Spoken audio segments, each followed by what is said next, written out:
Hi guys, I'm here at Bountiful Blessings Farm, which is my family's small market farm. I grew up on this farm, and it is also where Farmer's Friend was founded about 14 years ago. If you're new to the channel, we've been documenting things on the farm, just kind of a day in the life of the farm. And today we're going to be showing the paper pot transplanting system, which is a Japanese system that a lot of people here in the US have incorporated into their market farms. And we're going to be showing you some of the pros and cons and how my family uses it. So follow along as we show you the process. So if anyone is not familiar with the paper pot concept, basically it's a technology or a technique that's coming out of Japan, and you have these paper pot chains that are glued together, and without going into a lot of detail, basically you use these spreader bars to put on here, and then you do it accordion style and make sure you get it seated on here. And then you have special trays that go on here. Then you turn it over and fill it with soil. It's almost like a plug tray at that point, but it's paper, and then it's glued together in a fashion back and forth pattern. Wet, then that glue breaks down, and then when you pull it apart, it just comes out like one big chain. Right, which we'll show in a bit here. So it's cool, and then of course, so this is 264 plants here. And then you have your dibbler to dibble the tray, and then you have your seeder. And this is, this is where it gets really fast, because you're doing a drop seeder, and, in the click of a wrist, you're seeding 264 plants. Mm-hmm. The big advantage of this is just the speed and efficiency. One person can do it super fast. Yeah, see, you guys bought all this stuff after I left. Because when I was, well, when we had enough boys at home, I grew up working on the farm. I was working on this farm just about every single day till I was 18. And it was one seed at a time. We appreciated everything one little seed at a time. But when you left, we had to figure out more efficient ways to do things. No, I mean, it was really the technology, newer. Or would you call it technology? Yes, I would. Yeah, I mean, they have this thing locked down with patents. They put, from my understanding, put all their investments into protecting the IP around the paper chain system itself. There's a lot of people that make the accessories for it, but it's kind of like printers and ink, They make their money selling the chains. So yeah, just to recap, the efficiencies are huge, but there are some downsides which, I think are worth really thinking about. Number one, it's a non-standard size tray. This is not your standard 1020 tray that is used in the US. So you have to get all special paper pot trays. And then, of course, as you said, you can't just buy these paper chains anywhere. Yeah. You got to buy them from the company in Japan, of course, through dealers in the U.S. And they're not cheap. I was doing some calculations in my head last time we bought chains, and I mean, I think they're roughly $3 a piece. Yeah.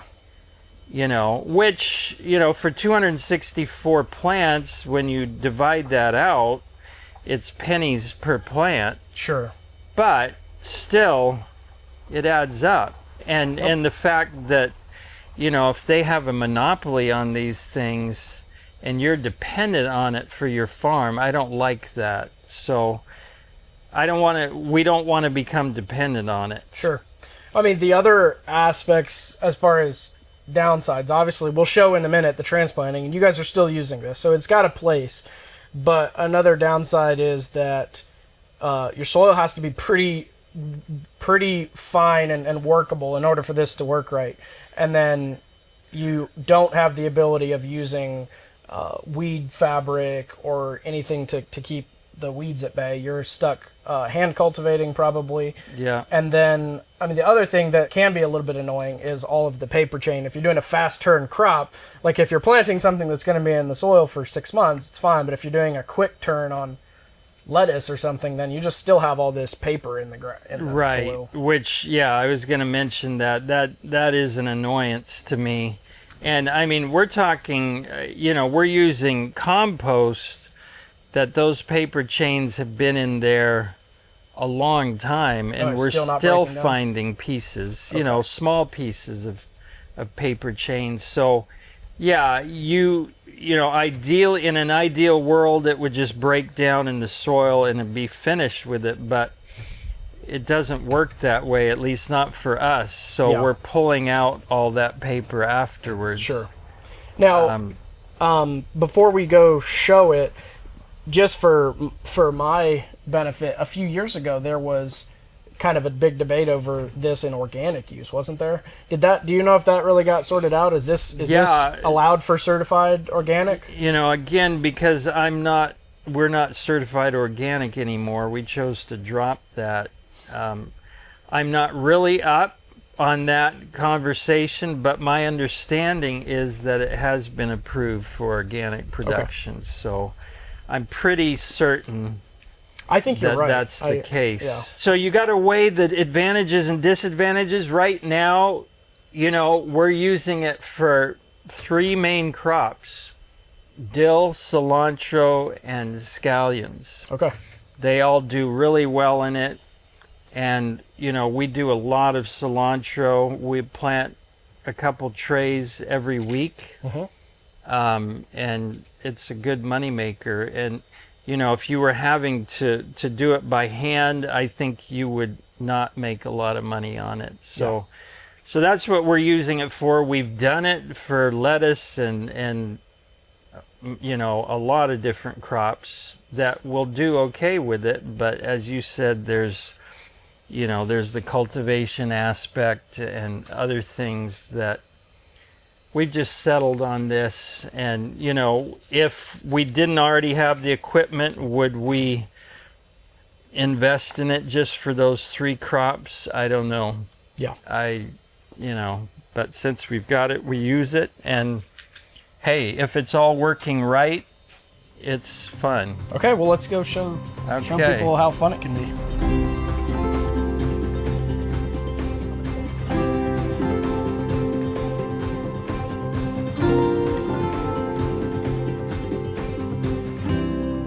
So we've got some beds here ready to go. I probably would normally rake this. It's a little uneven here, but I'm too lazy to go back up to get the rake, and we're trying to get this filming done, so it'll work. So again, it's kind of a personality thing. You could just eyeball this and run the paper potter. I mean, these are short beds. Run it without string or anything, but I like to use the string, and a gritter is helpful to keep really straight rows. So I just run a string down here and then grit it. So my younger brother Caleb took the NeverSink gritter and welded this handle, because typically with the system you're actually like changing the wheels out, right? So it's a little bit of a which is a bit of a pain. I definitely think if you have the gritter, it's really nice to have a separate handle for each wheel you use. Yeah. So I think that this is a good moment to just encourage people who are farming to like get a little welder and learn the basics of welding. It's really not that hard. And he just took some 1-inch galvanized square tubing and some straight conduit pipe and some nuts and wire and whatever, and just basically fabricated this, welded it up, spray painted the welds with silver, to keep it silver paint to keep it from rusting. And so you even have a little bit of a adjustment here, a guide for your string to line with your string if you want to be really. So there's some people out there that are laughing at you here. Yeah, I know. Saying this is just It's It okay. doesn't matter. The plants are going to grow just as good. That's But right. anyways, that's just a little But DIY you gotta live with thing. yourself, you know. This is not necessary, but it does help to keep the rows evenly spaced apart, which is helpful when it comes to cultivation. So there we have our 3 rows. And then comes the fun part.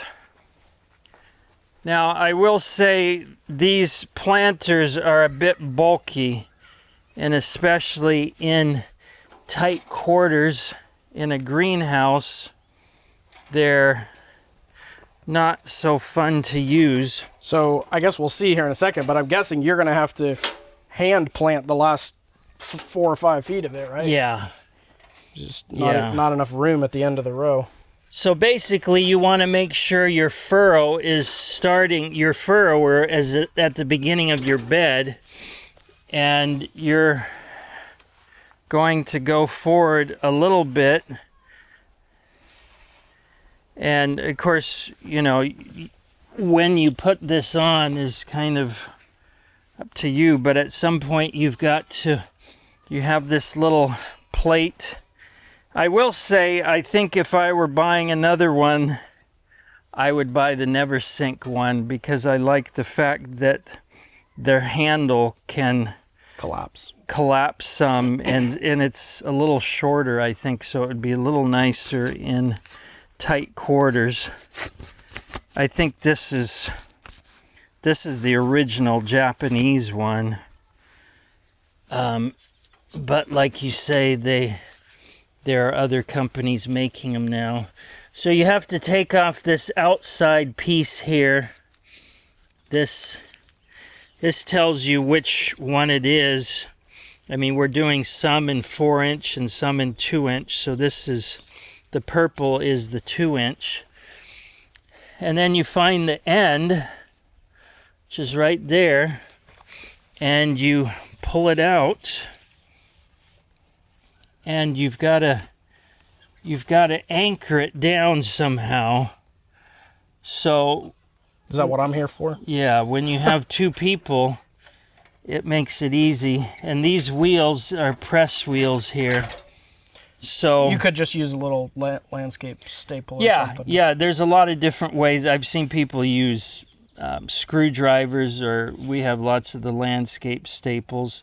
Or, you know, you can just pull forward a little bit and pack down the first few to hold it in place.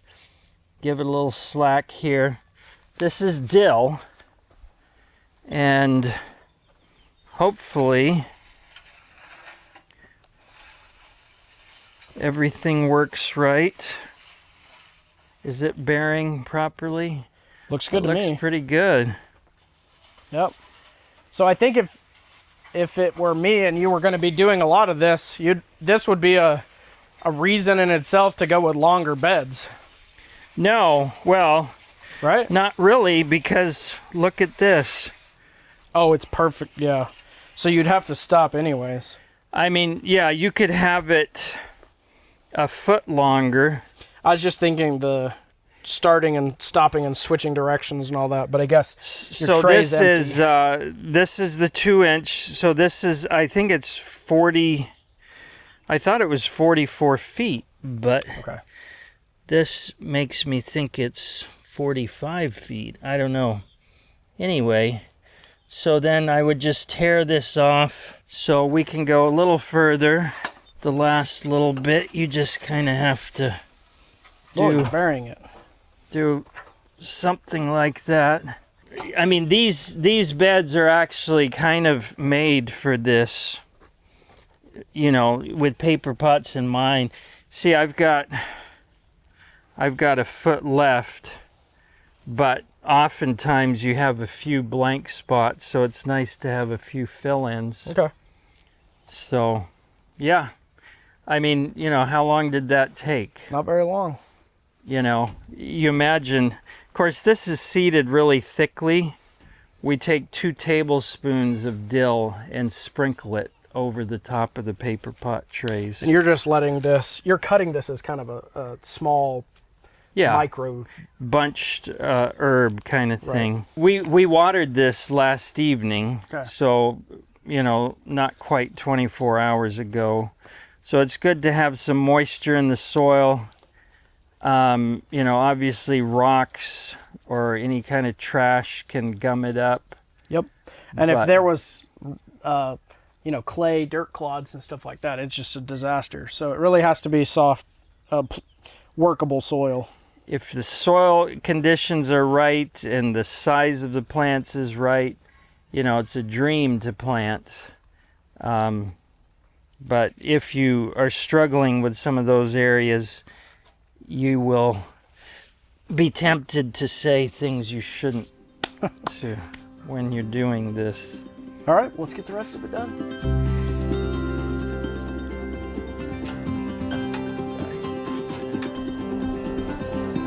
I may be a farmer's friend, but I'm also fully capable of being a farmer.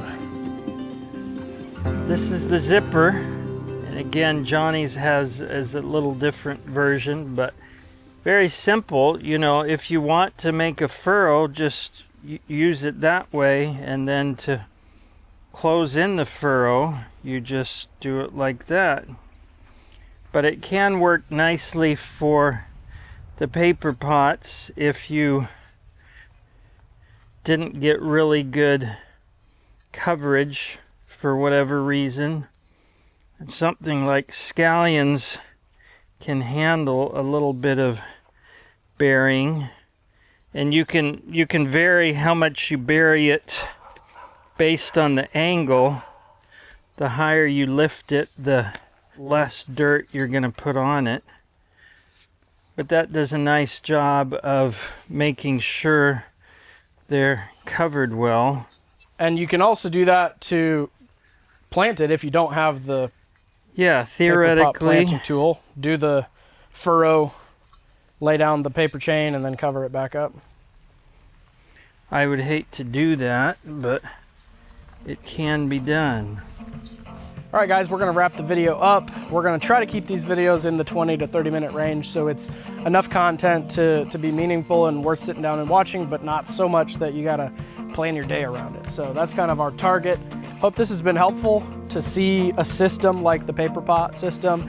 My dad, over the last 28 years, has invested literally tens of thousands, possibly a couple $100,000 in different tools and systems over the years. And some of them have been incorporated into the system, into the farm in a really big way, and some of them now play a little bit of a smaller role, but still a meaningful role, kind of like the paper pot chain system here. So gives you an overview of it. I hope it's been helpful.